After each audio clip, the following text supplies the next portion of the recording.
그 뉴욕에서 전도서 사역을 막 시작하면서 신학교를 다니고 처음으로 시작하면서 뉴욕에 있는 제가 자라난 교회 중등부 사역을 맡게 되었는데, 그때 이제 아이들과 함께 산상수련회에 갔습니다. 산상수련회에 갔는데 그때 오신 강사님이 이제 여러 말씀을 전해 주셨죠. 참 은혜가 있는 수련회였는데 다른 말씀은 기억이 안 나요. 근데 어느 한 설교에서 이 오늘 본문 말씀을 그냥 인용을 했습니다. 이 본문을 갖고 설교를 하신 게 아니라 그냥 인용을 했는데, 그냥 인용했더니 아주 심플한 오늘 문장이 아닙니까? 이 문장이 굉장히 강력하게 제 마음속에 은혜로 임하더라고요. 그때 이제 영어로 말씀을 전하셨기 때문에 이러한 말씀입니다. Jesus Christ is the same yesterday, today, and forever. Jesus Christ is the same yesterday, today, and forever. 너무나 심플한 문장이죠. 예수 그리스도는 어제나 오늘이나 영원토록 동일하시니라. 근데 이 말씀이 얼마나 힘이 되든지, 이제 막 사역을 시작하면서 두려움이 많았고요. 그리고 신학교를 막 시작했던 때였기 때문에 내 인생의 길을 제대로 가는 것인가, 이 목회자의 길로 가는 것이 제대로 하나님이 원하시는 길인가, 아직까지도 뭐 100% 확신이 없었던 그때였는데, 나를 부르시고 구원하신 주님, 또 오늘까지 인도하신 주님께서 끝까지 인도하신다. 어제와 오늘이나 영원토록 동일하신 주님을 바라보는 것이 얼마나 힘이 되는지 모릅니다. 자, 오늘 여러분들에게도 어제나 오늘이나 동일하신 예수님의 신실하심이 여러분의 삶을 지켜주시고 붙잡아 주시기를 우리 주님의 이름으로 축원합니다. 네. 자, 여기서 하나님은 자신의 신실하심을 선포하는 것이에요. 이제 히브리서 전체를 보면서 하나님은 예수 그리스도가 누구인지를 우리에게 알려주시면서, 예수 그리스도는 자신의 독생자가 아닙니까? 자신의 독생자를 우리에게 보내주셨잖아요. 자신의 독생자도 아끼지 않고 우리에게 보내주신 하나님이 우리에게 얼마나 신실하신 분이고 우리가 붙잡고 정말 의지할 수 있는 분인가를 예수 그리스도를 소개하면서 우리에게 이제 주시는 말씀이 히브리서의 말씀이 되는 것입니다. 그래서 이제 히브리서를 보면은 처음부터 예수 그리스도가 누구신지를 우리에게 이제 알려주시고 있습니다. 전체를 볼 수는 없지만 몇 군데에서 잠시 보도록 하겠는데요. 히브리서가 시작이 되며 1장 1절부터 3절에 이런 말씀이 나와 있습니다. 옛적에 선지자들을 통하여 여러 부분과 여러 모양으로 우리 조상들에게 말씀하신 하나님이 이 모든 날 마지막에는 아들을 통하여 우리에게 말씀하셨으니 이 아들을 만유의 상속자로 세우시고 또 그로 말미암아 모든 세계를 지으셨느니라. 이는 하나님의 영광의 광채시요 그 본체의 형상이시라.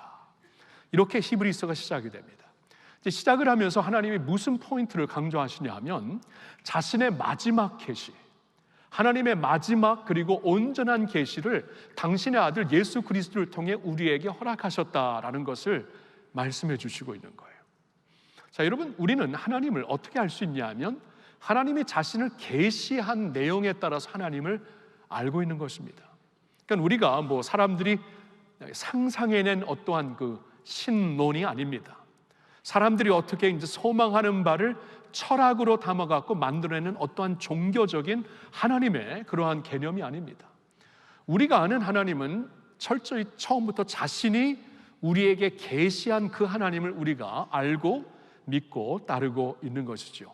그런데 구약 시대에는 하나님이 선지자들을 통해 계시를 하셨습니다. 여러 선지자들을 통해 계시를 하셨기 때문에 그때에는 부분적인 계시였죠.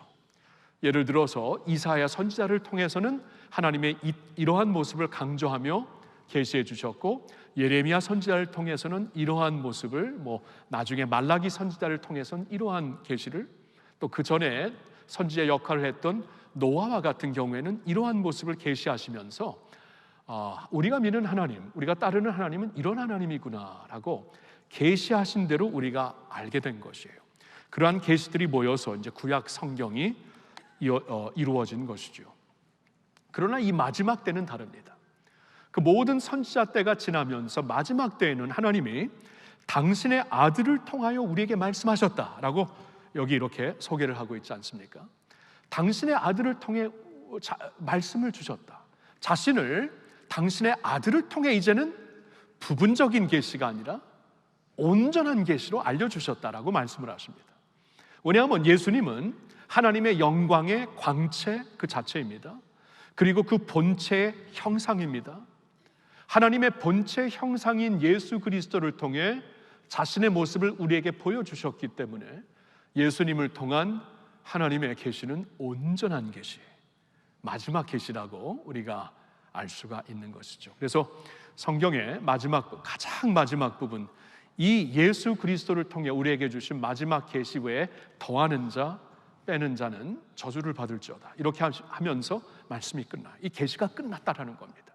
저는 근데 이제 오늘 이렇게 예수 그리스도를 통해 어제나 오늘이나 영원토록 신실하신 하나님 안에 살고 있는 우리라면은 이제 앞으로 우리는 어떻게 살아가야 하는가, 이러한 은혜 가운데 우리는 어떻게 살 수 있는가를 여러분들과 좀 나누면서, 두 가지를 나누면서 권면해 드리고 싶습니다. 첫째로는 이것입니다.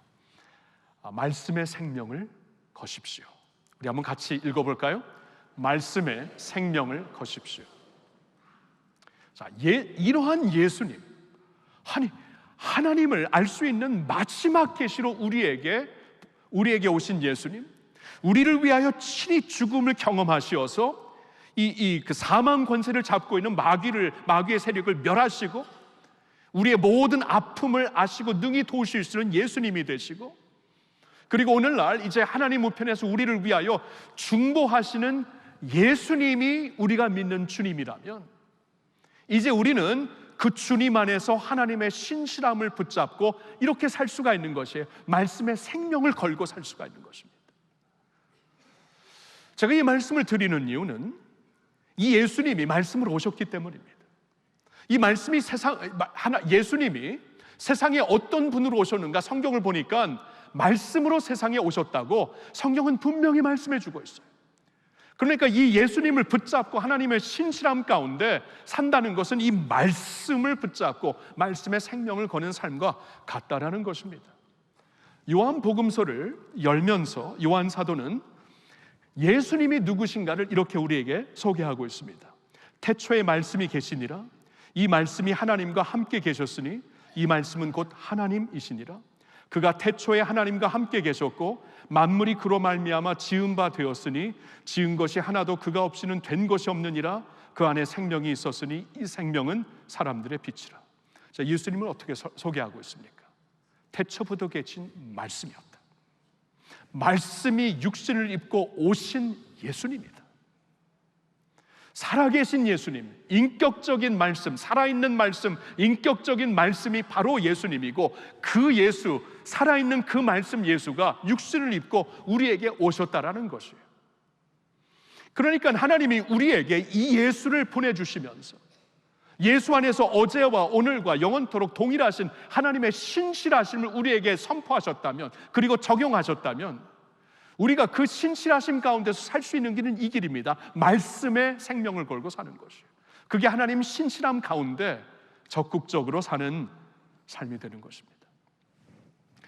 예수님이 산상수훈에서도 같은 말씀으로, 같은 내용으로 예수님의 그 지상에서의 첫 설교인 산상수훈을 마치셨죠. 마태복음 7장 24절부터 이런 말씀이 있습니다. 같이 읽어볼까요? 그러므로 누구든지 나의 이 말을 듣고 행하는 자는 그 집을 반석 위에 지은 지혜로운 사람 같으리니 비가 내리고 창수가 나고 바람이 불어 그 집에 부딪히되 무너지지 아니하나니 이는 주추를 반석 위에 놓은 까닭이요 나의 이 말을 듣고 행하지 아니하는 자는 그 집을 모래 위에 지은 어리석은 사람 같으리니 비가 내리고 창수가 나서 바람이 불어 그 집에 부딪힘에 무너져 그 무너짐이 심하니라. 예수님의 첫 설교를 이렇게 지금 결론을 짓고 계십니다.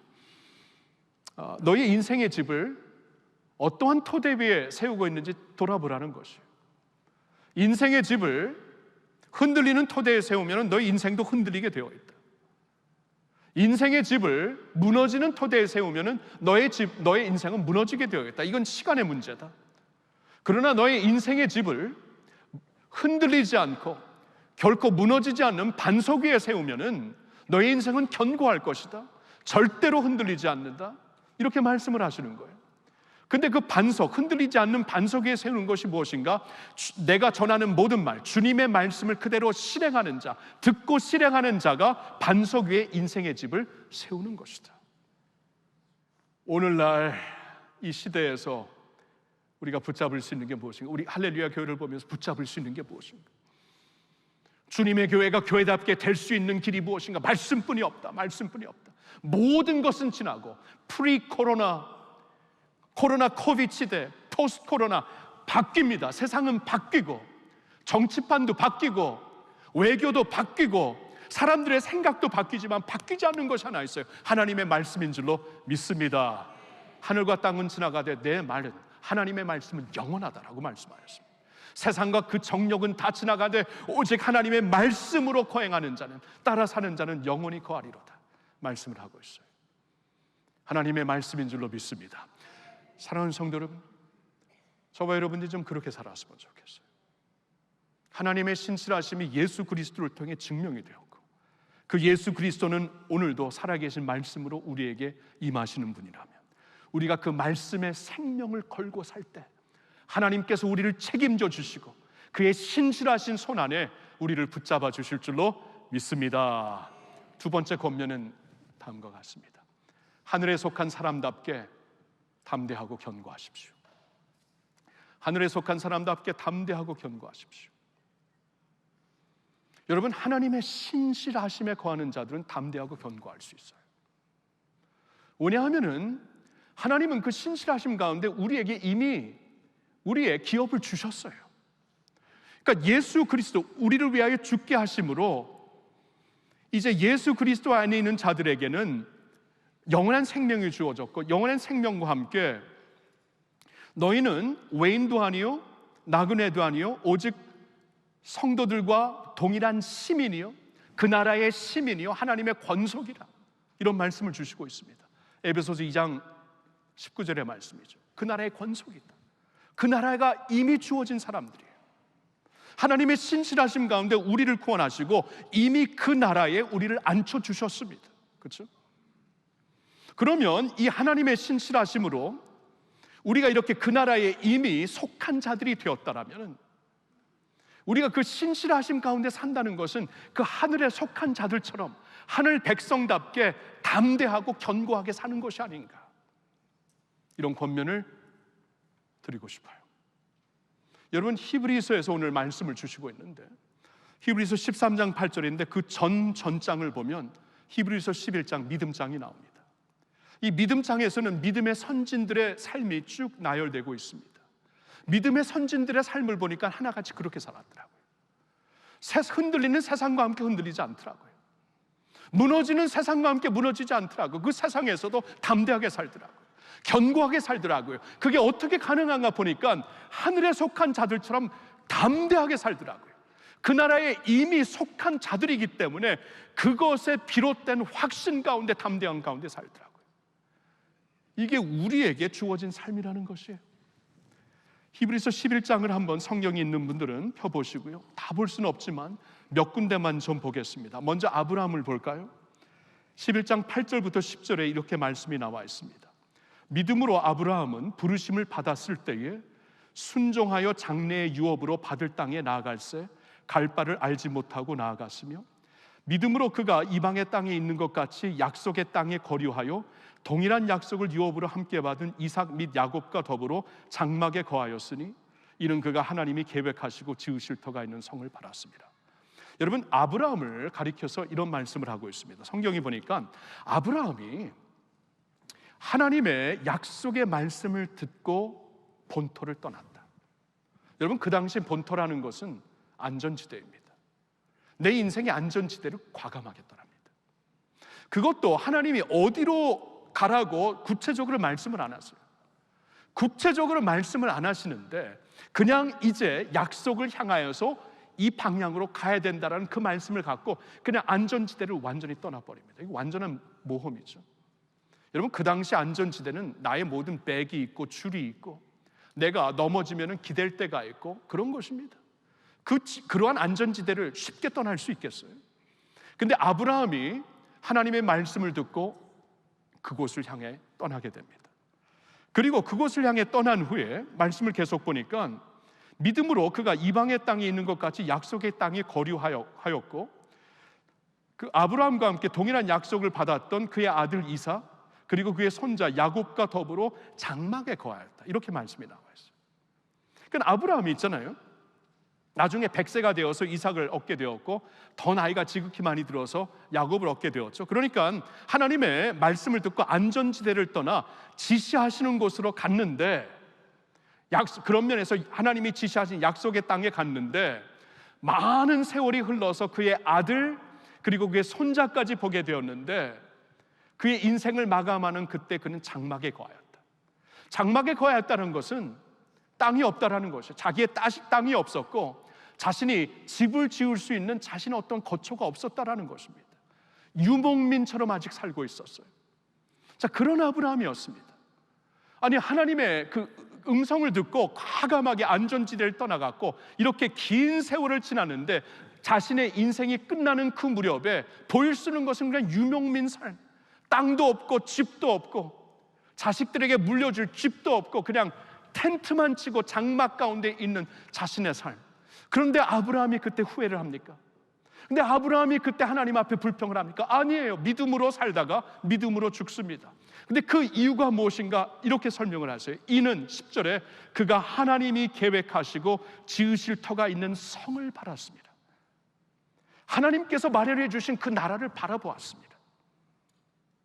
세상에 자신의 모든 유업이 있는 것이라고 보았다면은 이렇게 인생이 끝났을 때 아무것도 물려줄 수가 없는 그러한 자신의 삶이 되었을 때 후회하죠. 불평하죠. 하나님 앞에서 그냥 주저앉게 되겠죠. 근데 아브라함은 안 그렇습니다. 왜요? 하나님이 계획하시고 지으신 터를, 성을 바라보았기 때문에 그 나라에 나는 속해 있다. 그 나라가 내게 이미 주어졌기 때문에 그 나라를 소유한 사람들처럼 살기 때문에 사람처럼 살았기 때문에 이 세상에서 자신의 때에 모든 것을 받지 못했을지라도 내가 원하는 대로 하나님의 약속이 이루어지지 않았을지라도 내 후손을 통해 아니면 그들의 후손을 통해 하나님은 반드시 당신의 때에 당신의 방법으로 이루실 것이다 믿음을 잃지 않고 끝까지 담대하고 견고하게 살았던 것이에요. 여러분, 우리는 아브라함의 자손이라고, 영적으로 아브라함의 자손이라고 성경을 말씀해 주시고 있습니다. 아브라함의 자손, 이렇게 살라는 것이에요. 하늘에 하나님께서 계획하시고 지으신 성이 있고 그 성이 내게 주어진 나의 기업, 나의 상급이라는 것을 내가 깨달았을 때 세상에서 있으면 있는 대로 감사하고 살 수 있고요, 없으면 없는 대로도 하나님을 주목하며 살 수가 있어요. 있어도 없는 대로 살 수 있고 없어도 있는 대로 살 수가 있는 것이에요. 아브라함이 그렇게 살았다라는 거예요. 담대하게 살았어요. 견고하게 살았어요. 세상과 함께 흔들리지 않았어요. 세상의 어떠한 그 금융 리포트에 의해서 마음이 업앤다운 되지 않았습니다. 세상은 원래 그런 곳입니다. 그런데 견고한 그 땅에 내 영적인 삶이 이미 발을 디디고 있기 때문에 그 안에서 견고했다라는 것이에요. 그 나라 백성답게 하늘에 속한 자들답게 담대하고 견고했던 것입니다. 한 군데를 더 보겠는데요, 13절부터 보겠는데 13절부터는 아브라함처럼 믿음으로 살았던 모든 믿음의 선진들을 이렇게 포괄하여 주시는 말씀입니다. 이 사람들은 다 믿음을 따라 죽었으며 약속을 받지 못하였으되 그것들을 멀리서 보고 환영하며 또 땅에서는 외국인과 나그네임을 증언하였으니 그들이 이같이 말하는 것은 자기들이 본향 찾는 자임을 나타냅니다. 자, 이 모든 사람들, 아브라함을 비롯하여 모든 믿음의 선진들은 다 믿음을 따라 살다가 믿음을 따라 죽었으되 약속을 받지 못했다. 이게 무슨 말입니까? 이 원어로 보니까 약속을 자신의 손에 넣지 못했다 그 말이에요. 내가 원하는 대로 내 삶에서 붙잡을 수 있는 대로 자신의 손에 그 약속을 넣지 못했다. 그러나 그 약속들을 멀리서 보고 환영하며 내 손에 쥘 수 있는 약속은 아니지만 분명히 멀리서 큰 픽처로 볼 수가 있고 확인할 수 있는 약속을 멀리서 바라보며 환영했다. 그러니까 약속을 주신 하나님을 의심치 않았다라는 것입니다. 내 손에 그 약속이 쥐어지지 아니할지라도 하나님은 반드시 믿으신 분, 당신의 때에 당신의 방법으로 그 약속을 실천하실 분이라고 믿고 그것들을 멀리서 보며 환영하였기에 이 땅에서 나그네처럼 살았다. 순례자처럼 살았다. 거룩한 순례의 길을 갔었다. 그들이 이같이 말하는 것은 자기들이 본향 찾는 자임을 나타냅니다. 내 본향이 여기 있는 게 아니라 하늘나라에 있다는 것을 알았기 때문에, 그 약속이 내가 즉시 손에 잡을 수 있는 약속이 아닐지라도 반드시 그 약속을 멀리서 보며 믿음으로 나그네처럼 순례의 길을 갔다라는 것입니다. 금요일 아침에 새벽에 새벽 기도회에서 이 말씀을 전하신 한 부목사님, 우리 교회 부목사님의 말씀을 듣고 참 은혜를 받았어요. 그날 무슨 말씀을 전하셨냐 하면은 이스라엘의 3대 절기가 있죠. 무교절, 칠칠절, 초막절이 있는데 그 말씀에서 이제 말씀을 전하셨는데, 이 절, 무교절, 칠칠절, 초막절, 이 절이 어디에서 나온 말인가? 히브리어로 그 절을 보니까 이게 하가로 나와 있어요. 하가. 이제 그때 제가 이렇게 통찰력으로 하가라는 말인데, 이 하가라는 명사, 이 절이라는 하가라는 명사는 사실 동사 하가그라는 동사에서 파생된 언어입니다. 그러니까 이 언어의 진짜 어근의 의미를 알려면은 그 처음 오리지널, 이 파생된 그 동사를 봐야 되는데, 그 동사 하가그라는 말의 의미를 보니까 첫째로는 순례의 길을 가다, 둘째로는 춤을 추다. 제가 그 말을 듣는데 와, 바로 이게 아닌가. 우리가 있잖아요, 이 3대 절기, 이 그 무교절은 이제 하나님의 구원을 기억하면서 축제하는 날이죠. 77절은 하나님께서 이제 땅의 기업을 통해 우리에게 공급하시는 하나님을 기억하면서 감사하는 날이죠. 그리고 초막절은 조상 때 광야 생활을 할 때 하나님이 함께, 조상들과 함께 계셨던 우리와 함께하는 임마누엘 하나님을 기억하며 감사하는 절기가 되는 것이죠. 근데 그 세 절기가 무슨 의미를 갖고 있냐면, 그 세 절기의 그 비롯된 그 의미는 우리가 그러기 때문에 순례의 길을 갈 수 있다. 세상의 모든 것을 걸고 사는 게 아니라 세상에서 거룩한 나그네처럼 순례의 길을 갈 수 있는 것이다. 그리고 그냥 가는 것이 아니라 춤을 추며 갈 수 있는 것이다. 이게 굉장히 새롭게 오더라고요. 여러분, 성경에 보면은 시편 120편부터 134편까지 성전에 올라가는 노래가 나와 있어요. 시편이 나와 있어요. 그 노래는 이제 이 3대 절기 때마다 이스라엘 백성들이 원근 각처에서, 아니면 디아스포라가 예루살렘의 성전을 향해 올라가고 있잖아요. 성전을 향해 올라가면서 부르는 노래예요. 그러니까 이 절기가 되면은 모든 것을 내려놓고, 세상에서 나를 묶어놓는 것을, 모든 것을 내려놓고 나를 구원하신 하나님, 나와 함께 하시는 하나님, 나의 모든 것을 공급하시고 나를 축복하시는 하나님을 바라보면서 이 세상에 묶인 것을, 나를 묶는 것을 내려놓고 그곳을 향해 순례의 길을 가는 자, 그 나라에 속한 자임을 1년에 3번은 꼭 기억하면서 순례의 길을 가는데, 그냥 가는 것이 아니라 춤을 추며 간다는 것입니다. 노래를 하며 간다는 것이에요. 이게 얼마나 감사한지 모르겠어요. 우리가 그렇게 살 수 있는 것이 아닙니까?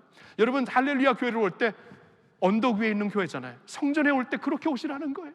올 때 우리가 이제 세상의 모든 것을 잠시 내려놓고, 세상의 모든 나를 묶어놓는 것을 내려놓고, 나는 결국 하늘나라에 속한 자들이기 때문에 하나님의 구원과 함께하심과 은혜를 기억하면서 하나님을 축제하기 위해 성전에 올라갑니다. 근데 그냥 올라오지 마시고 춤을 추며 올라오실 수 있기를 예수님의 이름으로 축원합니다. 모일 때마다 이런 하나님이 나의 하나님이시기 때문에, 우리가 이런 데서 예배를 드릴 때마다 나를 구원하신 하나님, 예수 안에서 나를 구원하신 하나님이 나의 신실하신 하나님, 나의 모든 것을 공급하시며 자신의 성령까지 주시어서 성령 안에서 살게 하신 하나님이 나의 신실하신 하나님, 그리고 나와 함께 하시며 함께 텐트를 치고 계시다가 이제는 성령으로 내 안에서 내재하시는 임마누엘 되시는 하나님으로 말미암아 우리는 항상 즐거워할 수 있는 것이, 춤을 출 수 있는 것이고, 찬양을 드리면서 노래할 수 있는 하나님의 백성이 되는 줄로 믿습니다. 사랑하는 성도 여러분, 우리 하나님은 신실하십니다. 그리고 그의 신실하심은 그의 아들 예수 그리스도를 통해 증명이 되었습니다. 예수 그리스도 안에서 이제 말씀의 생명을 걸고 사시는 여러분들이 되시기를 축원합니다. 그리고 하늘에 속한 자들처럼 담대하게 견고하게 주 안에서 사실 수 있는 여러분 모두가 되시기를 예수님의 이름으로 축원합니다.